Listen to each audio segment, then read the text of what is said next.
Needs Bible much older. bumpers. Yeah. What's the Bible? Thumper. Bible Bonkers. Bible bonkers. Yeah. I'm sorry. Uncle Baby Billy's Bible bonkers. Mm-hmm. All right, I got to take a break here. Guardians pregame set for 6:05. 6:35 is when your first pitch starts. Second of 3 at Camden Yards. Guardians beat the Orioles last night. Hoping to do it again tonight. So we'll get you into that shortly. 35192 and text me for anything, and we'll be back. The Alan Cox Show on 100.7 WMMS and everywhere you go on our free iHeartRadio app. Sun's out, buns out, and just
Traffic Center. If an auto accident caused you injury, call Elk & Elk at 1-800-ELK, Ohio. Emergency crews on scene of a wreck, 71 South after West 25th Street, Fulton. Center lanes blocked. That's in the construction zone. Traffic is backing towards the I-90 split. Word of an accident on 490 West near West 14th Street. Construction delays in the local lanes of 271 South between I-90 and Chagrin. Jackie Roberts in the Traffic Center. This report is sponsored by Valvoline Instant Oil Change.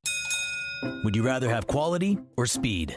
Get both at Valvoline Instant Oil Change, Cleveland's trusted oil change provider. We'll change your oil in about 15 minutes. We're always quick, but never rushed. Drive in today. No appointment needed. This is The Buzzard. From the Bath Authority Studios. The Buzzard. The home of the Buzzard. Buzzard.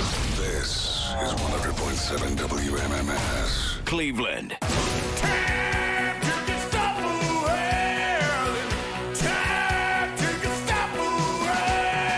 All right, you got no plans for dinner? We'll get set up $50 for the original steak and hoagie's newest location. Grayton Road in Fairview Park, just north of Hopkins Airport. They're going to open 10:30 Friday morning. That's the big opening. Northeast Ohio's most authentic cheesesteaks from Philly to the land. You can get their menu online, steaksandhoagies.com.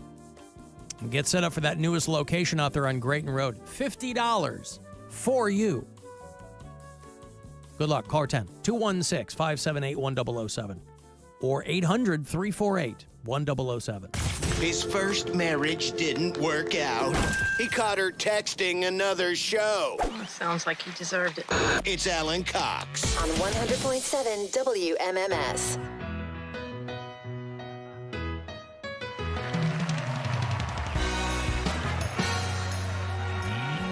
Let's go. Bible bunkers, buzzing in the name of the Lord. Bible bunkers, where Jesus has the highest score. From Abraham and Sarah to Adam and Eve, a little burning bush to an olive tree. Let's go Bible bunkers, God's favorite game. God's favorite game. God's favorite game, Uncle Baby Billy's Bible Bunkers. God bless Walton Goggins, boy. Guy can do no wrong. He's so Great in Fallout, great in Justified, great in... I got to dig back The into... Shield. Oh, God, the Shane Vendrell. Mm-hmm. I got to dig back into Vice Principals. Oh, that's a great. Because show. I bailed from that after... I was like, It's only 2 seasons, and I know. It moves, and it's funny. I'm not feeling it, because we finally went back after multiple attempts over many years. I tried to get into Eastbound and Down, and we finally did and kind of pushed through, and so we're almost done with that, but I might go back to Vice Principals. I love Eastbound and Down. That was... I mean, a little Danny McBride goes a long way. I think he's a funny dude, but he plays the same guy in everything. He plays funny. He plays a 5-year-old grown man in everything he plays. Plays it funny, though. Yeah, but it just gets... There's so many people I don't that play know, the because I same want thing. to. Yeah. Okay. Got it. Don't you look at me with those dead eyes, bitch. If you've been watching the live stream today, by the way, at AlanCoxShow.com, tip of the cap to Anson Sweeney. Mm-hmm. Boy, you don't hear that name. We're talking about names, Tammy, a lot of Tammys anymore, whatever. Everybody's blowing me up with old-timey names that they're still around. My kids are Emmett and Lucy. I have a 7-year-old named Genevieve. We named our daughter Maud. Yeah, those are kind of hipstery names too that were kind of coming back for a little bit. My grandchild is named Zelda after the video game. My nieces' names are Prudence and Evelyn. My son will be 4 next month. His name is Arlo. Oh, Walter Goggins. Okay, he's in Sons Walton Goggins. Not Walter. Sons of Anarchy? Walton. He was probably in Sons of Anarchy, wasn't he? He was, but he's the trans woman. Oh, that's right. Because I was like, who is he? That's it showed up as Sons of right. Anarchy was one of his top build, and I'm like, who the hell does he play? And I was like, oh, he's what's his name's girlfriend. Not Miggs. The other guy, the dude with the mustache. Mm-hmm. Yeah. Tiggs. Tiggs? I thought his name was Tiggs. Oh, maybe you're right. No, Tiggs was who was the Scottish guy?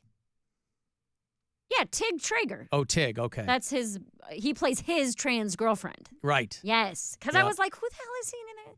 And then now I'm like, why is Ron Perlman's head so big? He was in Once Upon a Time in Hollywood. Yep. He's in everything. Anything he's in, he's great. Django. Was he in Django?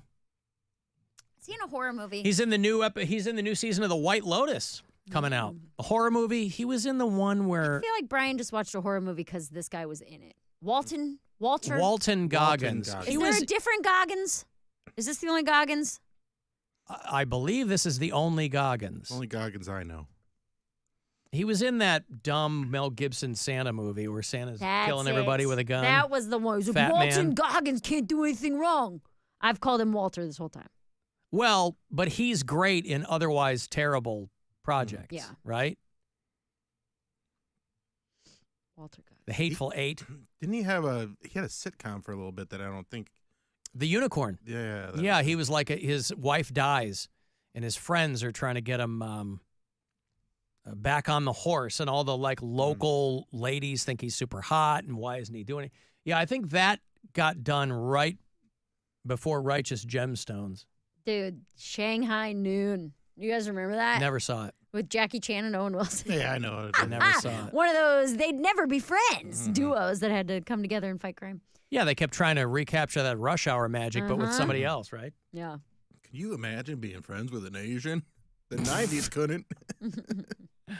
The 90s and early 2000s thing, it's crazy. But if you hang out with them long enough, they'll do some karate and save your butt. And they'll be like, they're all right. When my niece and nephew were visiting in New York, they watched White Chicks. And my nephew is 10, okay? And he looks at me and he goes, when was this movie set? And I was like, excuse me? He's like what time zone? Like, what time of life was this set in? I was like, well, it came out in 2004.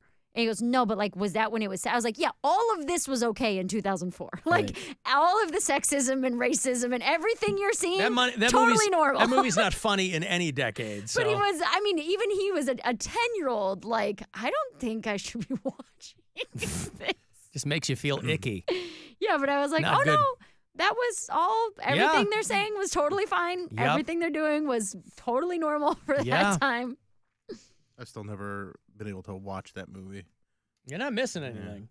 I mean, just irrespective of whether or not it would be considered PC today, it's just not funny. It's not funny. Wow. Back then. Hey there, little Jimmy. Yeah, what's up, teacher? Hey, can you go get me one of those coffees? Yeah, sure. Make sure you spit in that thing. Let's go. Yeah, hot tool.